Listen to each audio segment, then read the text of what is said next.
Apakah engkau bisa melihat bahwa itu lebih dari semua? Apakah keselamatan yang kau terima dari Tuhan itu lebih dari semua? Wah, ini pertanyaan. Nah, ini fondasinya. Kalau seseorang tidak berkata, keselamatanku ini tidak lebih dari semua, ini kan hanya sebagian, inilah membuat kita nggak bisa rasa cukup di dalam hari-hari kita. Gaji udah 100 juta satu hari pun dia akan rasa kurang. Iya.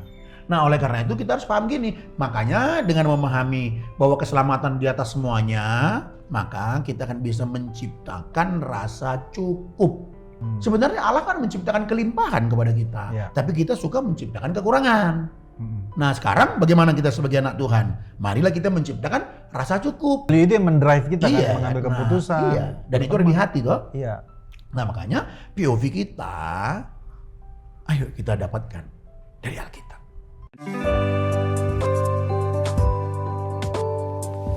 Tiga, dua, satu, ngobrolin pesona Injil yuk. Setiap hari. Ini kita lagi di kopinya teman kita, Tulang. Iya. Kok Tulang? Biasa saya panggil Tulang memang, Bapak Ibu. Saya biasa ini Pak Gem kita semua udah tahu pasti Pak Gem itu Pak Gembala. Jadi ini lead pastor kita di Igrea Christ Community. Hari ini kita ada di Oksigasi, Pak Gem. Oksigasi ya? Oksigasi di daerah Cideng ini kalau nggak salah. Yes. Dia tempatnya ada alamatnya di bawah sini, nanti Om Ivan tolong. Hari ini coba kita ngobrol. Ini soalnya kalau dalam bahasa anak-anak Jaksel nih valuable banget nih tempat. Sedap. Jadi dia Aku juga suka. pakai rumah tua terus dia renov. Terlepas dari itu, pisang gorengnya enak banget. Oh ya, memang harus datang ke tempat ini, cobain pisang gorengnya, aku minum kopinya juga mantap. Aku udah pesan 3 porsi loh. Banyak kali loh. Ada 3 porsi. Waduh. Pisang goreng sama singkong goreng, aku doyan banget. Jadi sebelum ngobrol-ngobrol ini udah 3 porsi Pak Gem Enak banget pisang goreng. Tadi ngomong-ngomong valuable, Pak Gem. Aku mau ngobrol-ngobrol sama Pak Gem terkait dengan nilai. Bicara tentang value. Di dunia yang semakin kompetitif, di dunia kita yang semakin modern, makin digitalisasi, makin di mana-mana orang selalu ada istilah POV, point of view-mu apa. Nah, di dalam point of view itu kan orang selalu bicara value. Bahkan orang-orang sekarang itu ditentukan dari sejauh mana value dirinya.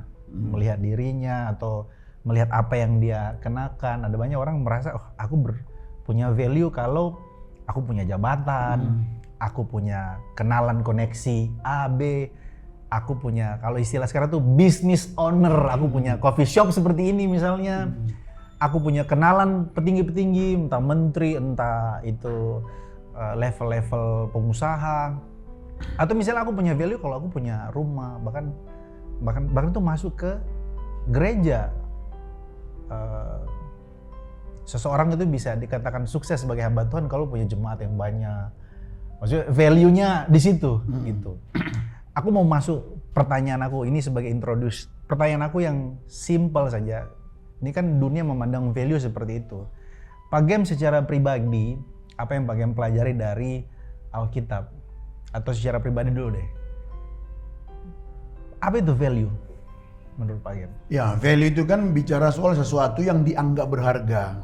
Oke. Sesuatu yang berharga, yang mana nanti yang berharga itu membuat dirinya jadi berharga. Bagi dirinya sendiri dan bagi orang lain, kan itu sebenarnya. Kalau mau jujur itu aku definisikan sendiri aja. Seperti tadi kan Mike bilang masing-masing orang itu punya POV-nya. Bagus. Orang itu harus punya POV. Kalau enggak, dia berarti enggak serius terhadap dirinya. Ya dong? Hanya dari mana sumber POV-nya itu? Point of view-nya bersumber dari mana? Nah, sering sekali seseorang itu membuat value bagi dirinya itu tidak tepat. Tidak bersumber dari Alkitab. Kenapa kita mesti datang ke Alkitab? Karena Alkitab memberitahu dari mana kita datang.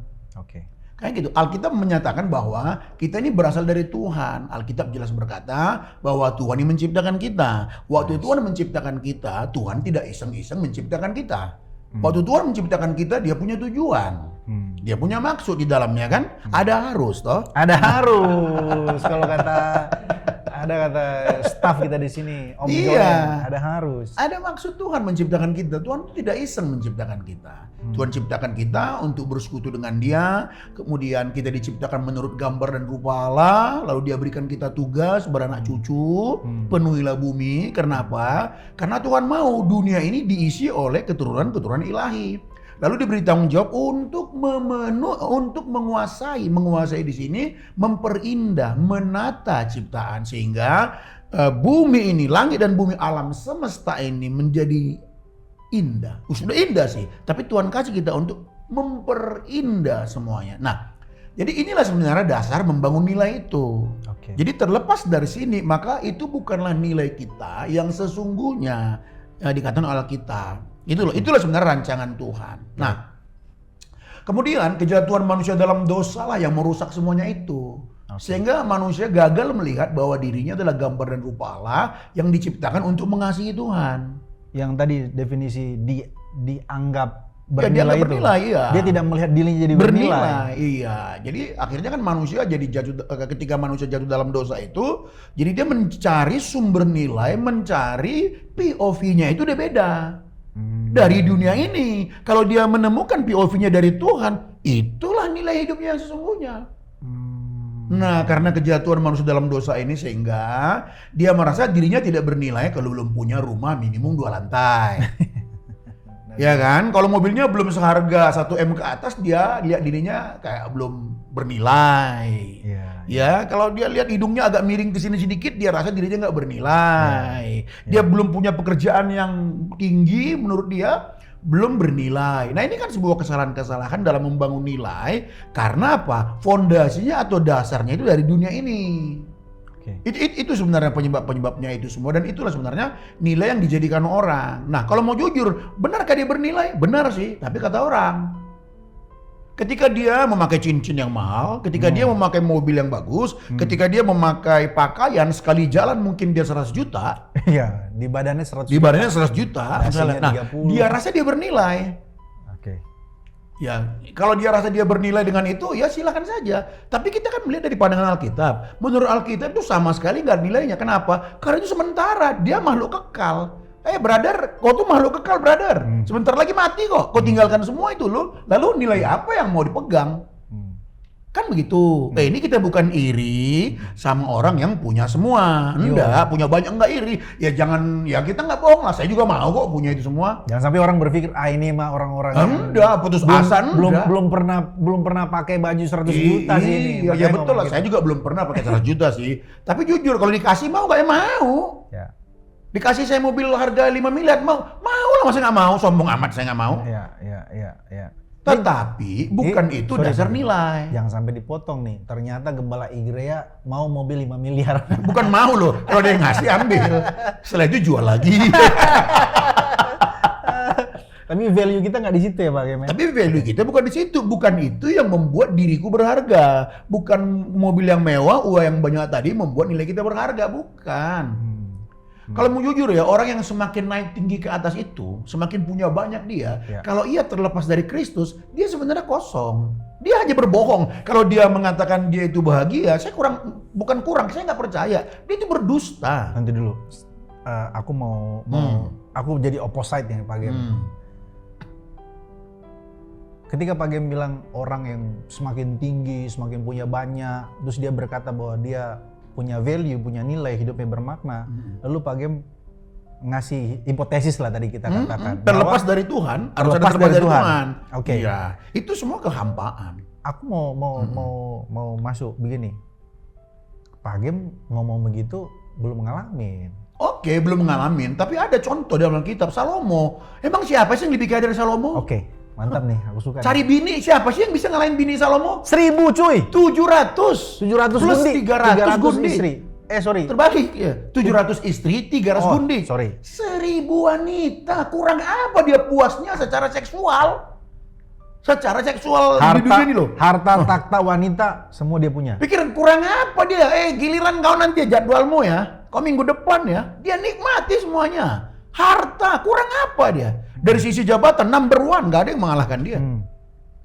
Tapi dia bilang dirinya hampa. Dia bilang semua sia-sia. Kesia-siaan. Jadi saya belum ngalamin, tapi pengalamanku pun, walaupun misalnya saya ngalamin, itu nggak bisa menjadi, pasti saya kurang berani untuk ngomong itu dengan tegas. Kalaupun pengalaman saya udah punya jabatan tinggi, bukan. Tapi kalau Alkitab, saya berani ngomong dengan tegas dan berani. Oke. Karena Alkitab bilang, Alkitab itu nggak bohong. Salomo contohnya, hampa dia. Dengan budaya kita yang konsumerisme seperti ini, Pak Gem, Mm-mm.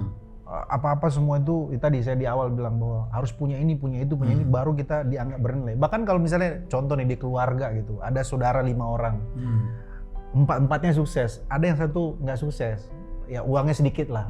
Ini kalau masuk ke rumah mertua atau masuk ke rumah orang tua, anak-anaknya atau dia ini agak dipinggirkan gitu. Ini realitas lah ya. Iya. Bahkan udah ngurus dapur aja lah gitu. Bahkan bukan cuman begitu. Kadang-kadang opa-oma pun payah. Ketika anaknya yang susah itu, beda cara gendong cucunya dibandingkan dengan anaknya yang lebih banyak uangnya. Kalau yang anaknya yang banyak uangnya, cucuku datang. Gitu. Begitu datang anaknya yang uangnya kurang tadi, biasa aja itu. Kadang-kadang opa-oma juga payah, karena bagi dia cucuku yang hebat ini, yang punya ayah yang hebat ini memberikan nilai pada diriku. Iya. Itu kan konsep-konsep yang salah, yang harus kita hindari. Kalau ada kalaunya loh, kalau kita mengaku anak Tuhan, ya kan gitu dong. Kalau anak Tuhan bukan di situ value-nya, bukan di situ value-nya. Yang kena ingat, kita tuh makhluk kekal. Oke. Hidup kita bukan hanya di sementara di bumi ini. Kalau hidup kita sementara di bumi ini saja, oke lah, kita punya jabatan tinggi, punya semua bernilai, oke, kita bisa terima. Tapi Alkitab mengajarkan kita ini makhluk kekal. Semua yang kita katakan tadi, kemewahan dan harta banyak, itu kan kita tinggal semua. Ya. Oh ya, orang-orang akan bisa mengatakan begini, Allah dasar kamu nggak memiliki, kamu nggak Ya. tahu apa enaknya. Ya Ya. itu hak dia ngomong gitu, tapi kita buktikan kalau Anda nggak bertobat, kita buktikan aja nanti. Ketika engkau menutup mata. Nah sekarang memang kita nggak bisa ngomong, tapi kita harus berani ngomong tegas. Karena apa? Karena Tuhan selalu memberikan sebuah konsekuensi yang besar, neraka kan gitu. Itu Tuhan bilang loh. Ya. Misalnya contoh ya, ini jika engkau nggak bertobat kan kata Tuhan kan, potonglah atau cungkil matamu Ya. Atau potonglah tanganmu. Iya, ya. tanganmu. Menunjukkan bahwa Tuhan tuh begitu tegasnya. Itu bukan sebuah ancaman lah, jangan. Itu harus kita lihat kasih ya, betapa Tuhan tuh nggak mau kita binasa kan. Nah kita pun sebagai hamba-hamba Tuhan, penyampai berita Injil ini ya kita mesti berani juga menyampaikan dengan tegas. Gitu Kadang-kadang loh. kita ini nggak berani kalau ngomong ke orang yang kaya gitu misalnya. Ngasih tahu bahwa value sesungguhnya itu bukan di kekayaanmu. Ya disinilah kesalahan-kesalahan kita. Fenomenanya. Ya kita mesti minta keberanian lah, kekuatan juga dari Tuhan kan. Ya supaya kita bisa berani mengatakan dengan tegas sebagai wujud cinta kita kepada Tuhan dan cinta kita kepada mereka juga. Sekali lagi ya, bukan kita anti kaya. Ya. Bukan kita nggak mau rumah bagus. Saya mau, siapa bilang nggak mau bohong. Tapi bukan di situ value hidup kita. Gitu loh. Ya. Oke. Sip. Aku mau nanya ke Pak Gem terkait dengan tadi Salomo tadi punya semuanya, istri 700, gundik 1000, kekayaannya. Wah, dia bahkan dikatakan bahwa belum ada orang yang sekaya dia lah sampai detik ini. Kan ini semuanya punya gitu Pak Gem. Aku mau masuk ke persoalan value ini ke rasa syukur atau lebih ke gini, teologi cukup gitu Pak Gem. Ya. Bagaimana membangun bahwa value kita itu di dalam Kristus dan punya rasa cukup gitu Pak Gem. Karena ada banyak orang atau worldview kita pada umumnya kan berpikir kayaknya masih kurang nih, mesti nambah lagi supaya aku makin punya value. Apa pandangan Pak Gem terkait atau ada nggak semacam Ya kecukupan tadi kan, iya, kecukupan sufficiency. tadi, sufficiency, semacam pandangan Pak Gem lah terkait kecukupan. Kalau saya pribadi ya, ini baru saya masukkan di dalamnya ada pengalaman saya. Oke. Pengalaman encountering with God. Encounter ya kan? with God, Perjumpaan encounter. dengan Allah toh. Ya. Nah begini, kalau saya sendiri itu dimulai dari Satu, menyadari bahwa kita adalah orang berdosa yang seharusnya binasa. Harus dari sini semua mulainya. Kita ini orang-orang yang jahat, orang berdosa, pemberontak di mata Tuhan. Akibatnya itu neraka, kebinasaan kekal selama-lamanya. Lalu karena kasih karunia-Nya, Tuhan menyelamatkanku. Ya. Tuhan menyelamatkan kita. Dan itu bukan main-main, itu bukan satu hal yang samar-samar, bukan semua, enggak. Itu real, nyata. Saya mengalami satu perubahan hidup, ada sebuah perubahan baru dalam hati ini. Dan di situ ada satu kedamaian, ada satu sukacita yang nggak bisa diganti oleh apapun gitu loh. Dan ini membuat hatiku itu bersukacita, dan aku tahu inilah yang paling berharga dalam hidupku. Apa itu? Salvation. Apa itu? Yaitu keselamatan yang Tuhan berikan padaku. Aku mati, Tuhan siapkan bagiku rumah di sorga. Kehidupan selama-lamanya, titik. Nah, kesadaran inilah membangun rasa cukup. Nah, kalau keselamatan yang paling penting, ya, kalau keselamatan jiwaku yang paling penting, maka kan gitu. Kalau keselamatan yang paling penting, maka semua kebutuhan-kebutuhan jasmania ini kan berarti bukan primer kan? Bukan primer. Jadi apa yang ada, ayo udah kita nikmati gitu loh. Yang penting yang kita punya sekarang ini ya adalah hasil kerja kita. Atau maksud saya gini, kita tidak punya bukan karena kita malas. Memang kita sudah melakukan bagian kita, itulah rezeki yang ada. Nah, dengan berdasarkan kita paham bahwa kita adalah orang yang sudah diselamatkan tadi, maka apa yang ada hari ini, mobil kita tidak sebagus orang lain, puji Tuhan cukup. Ya, gaji kita tidak sehebat orang lain, cukup. Itulah hasil kerja keras kita. Yang mana kita telah berdoa sama Tuhan, Tuhan Engkau memberikan aku rezeki, lalu kita bekerja, lalu kita mendapatkan rezeki itu. Berapa jumlahnya, banyak atau tidak? Kalau didasari oleh bahwa sadar kita sudah diselamatkan oleh Tuhan, pasti bisa melihat ini cukup. Cukup, bisa. Tahan lu Pak Gem. Mudah-mudahan yang di kepala Pak Gem atau di hati Pak Gem nggak hilang. Aku mau nanya terkait dengan batasan teologis rasa cukup itu dengan ambisi seseorang. Orang jadi salah berpikir, kita yang penting yang ini cukuplah bagiku. Sementara kan di hatinya ada ambisi untuk maksudnya apa batasan teologi seseorang itu punya rasa syukur ini cukup dengan ambisi untuk kita harus kerja keras gitu. Bagaimana menangkap nggak maksud saya? Ya, kalau kita bicara ambisi, dia Matius pasal 6, Tuhan Yesus menyatakan di sana jelas. Ambisi Kristiani dan ambisi duniawi.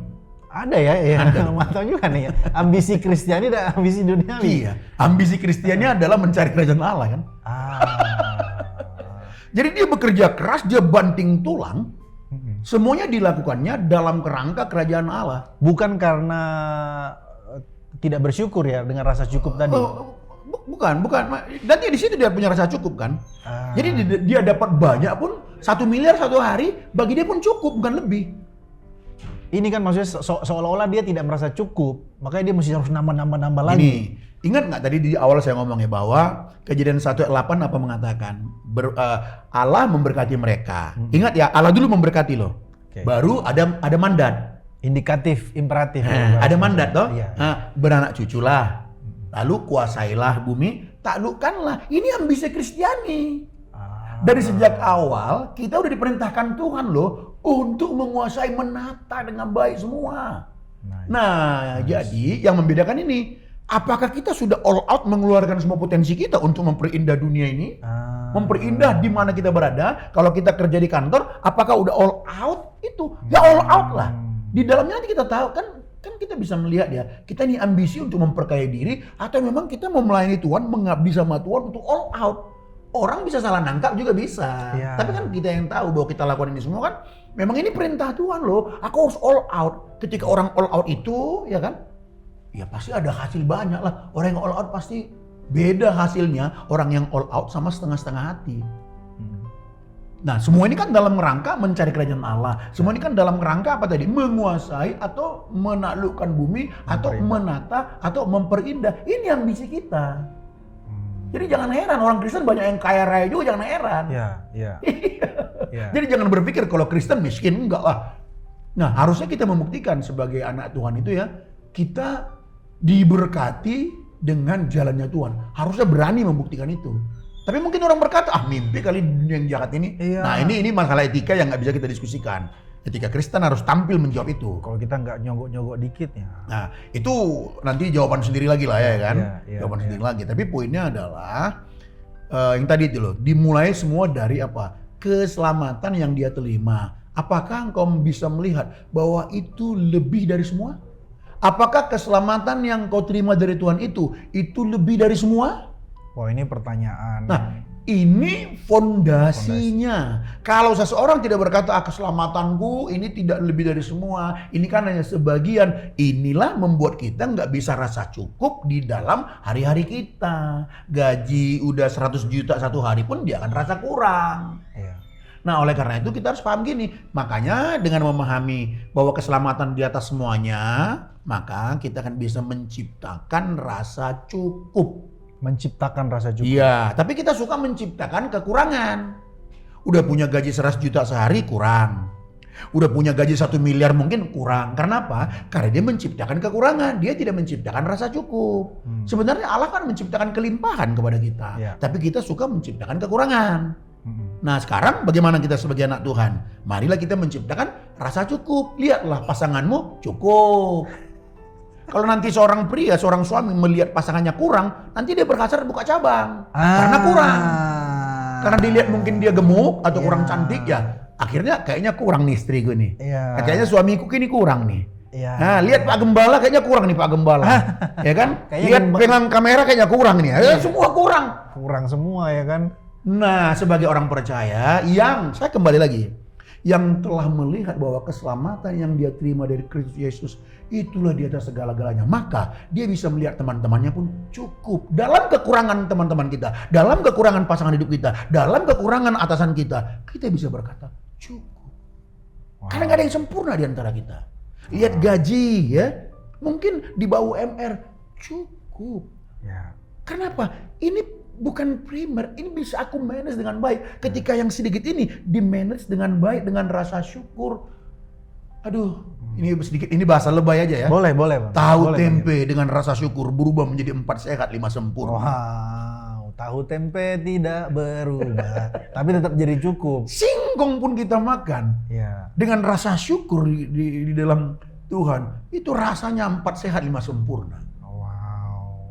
Itulah POV value. Value. Jadi seperti di awal tadi ya, orang sekarang punya VOP sendiri, good. Kalau orang nggak punya VOP, berarti nggak jelas dia gimana menjalani hari-harinya. Ya. Karena kita menjalaninya apa? Berdasarkan value yang kita pahami dong kan. Iya betul. Nah, Value itu yang mendrive kita iya, kan, mengambil keputusan. Iya. Dan itu ada di hati toh. Iya. Nah makanya POV kita, ayo kita dapatkan dari Alkitab, dari Injil. Apa itu? Tadi di awal udah sampaikan itu kan? Ya. Itu dia. Terakhir deh Pak Gem, ini sebelum kita closing, aku mau korelasikan dengan, karena kita ini kan moto gereja kita ini atau komunitas kita ini adalah mulai dari rumah. Aku mau value yang tadi Pak Gem sampaikan itu, aku mau korelasikan. Ada satu frasa yang Pak Gem sering kali lontarkan, yaitu wangi di luar tapi busuk di rumah. Itu iya betul. iya, wangi di luar tapi harusnya di kan rumah bau busuk. Harusnya kan baunya itu wangi di rumah, wangi juga di luar gitu. Itu apa maksudnya Pak? Kalau kita kaitkan dengan value. Maksudnya gini. Di luar dia tampilkan nilai-nilai Alkitabiah yang mantap. Kasih, kesabaran, Bisa sabar deh kemurahan. di luar. Di luar bisa sabar loh. Kalau di sama bini orang dia sabar banget. Value Alkitab kan sebenarnya ya. Iya betul, value. Tapi hanya di kognitifnya saja, hanya di pengetahuannya saja. Oke. Dia sama teman, dia bisa setia, dia bisa berlaku adil di luar, bisa menunjukkan kerendahan hati, kesabaran, kemurahan dan lain sebagainya. Tapi di rumah kepada anak-anak, kepada pasangan hidupnya, ya, kepada ART, asisten rumah tangganya, kepada drivernya, nggak pernah ada kesabarannya, nggak ada kerendahan hati, nggak ada itu kesetiaan, nggak ada itu keramahan. Yang ada kemarahan. Nah ini kan suatu hal yang aneh. Nah dari sini kita bisa melihat bahwa sungguhnya value yang ia miliki itu, yang berdasarkan Alkitab tadi, belum menguasai seluruh hidupnya. Jadi jangan sampai, ya harapan kita ya, doa kita bersama, biarlah value-value dari Alkitab itu ya, itu yang betul-betul menguasai seluruh hidup kita. 1 inci pun tak tersentuh. Betul. Jangan sampai ada yang tidak tersentuh. Semua tersentuh oleh kebenaran Injil itu. Gitu. Wow. Cukup sampai sini dulu Pak Gem. Iya. Nanti next kita ngobrol-ngobrol lagi. Atau Pak Gem masih mau menyampaikan sesuatu? Tergantung aja. Cukup. Tergantung kalau emang ngerasa udah dapat poin-poin kita, Aku sudah dapat menjadi berkat ya kan. Poinnya, Ya. apalagi tadi punya ketegasan. Kita harus tegas bicara apa kata Alkitab tentang value. Iya, kita harus Walaupun berani. kita belum mengalami Ya, itu. Kenapa Ya. kita mesti tegas? Karena itu kabar baik yang harus didengar oleh banyak orang. Kadang-kadang kita takut menyampaikan kepada orang yang di atas kita. Tahu nggak kenapa? Karena kita merasa yang kita sampaikan ini bukan kabar baik. Kalau yang kita pahami ini adalah kabar baik, apakah kita tidak ingin orang itu mendengarkan kabar baik supaya dia diselamatkan? Walaupun menyinggung hatinya. Ya kita nggak usah pikir dulu walaupun itu asumsi, jangan berasumsi. Oke. Yang penting kita tahu ada kabar baik yang kita dapatkan dari firman Tuhan. Nah kabar baik ini kan kita rindu didengarkan oleh banyak orang. Nah jadi kita nggak usah asumsi nanti walaupun Siap. jangan itu Siap. membuat kita jadi takut nanti, Siap. membuat orang jadi takut lah, jadi segan lagi itu enggak. Iya. Ini kabar baik. Bapak Ibu, ini kabar baik. Kami rindu kau juga mendengar ini supaya engkau juga terselamatkan. Amin. Kita sama-sama diselamatkan. Amin. Itu intinya. Wow. Gitu. Pak Gem mau ada closing statement Ya, terkait value ini, pencarian nilai ini? ya jadi Bapak Ibu sekalian, biarlah kita benar-benar memiliki value yang benar. Ya kita pengkhotbah berkata segala sesuatu sia-sia, kaya sia-sia, miskin sia-sia, menikah sia-sia, ya punya jabatan tinggi sia-sia, punya mobil sia-sia, enggak punya mobil juga sia-sia, segala sesuatu sia-sia. Kenapa? Kalau terlepas dari Tuhan. Tetapi kalau kita tidak terlepas dari Tuhan, kita bersama dengan Tuhan, maka kaya tidak sia-sia, menikah tidak sia-sia, miskin pun tidak sia-sia. Ya itulah value. Jadi value kita terbangun ketika kita berelasi dengan Tuhan. Karena kita gambar dan rupa Allah. Ya, Tuhan Yesus memberkati kita semuanya. Nice. Thank you Pak Gem, lain waktu kita jumpa lagi. Igre yang ngopi, ngobrol pesona Injil. Sampai jumpa. Tuhan Yesus memberkati kita semua. Mantap. Aten.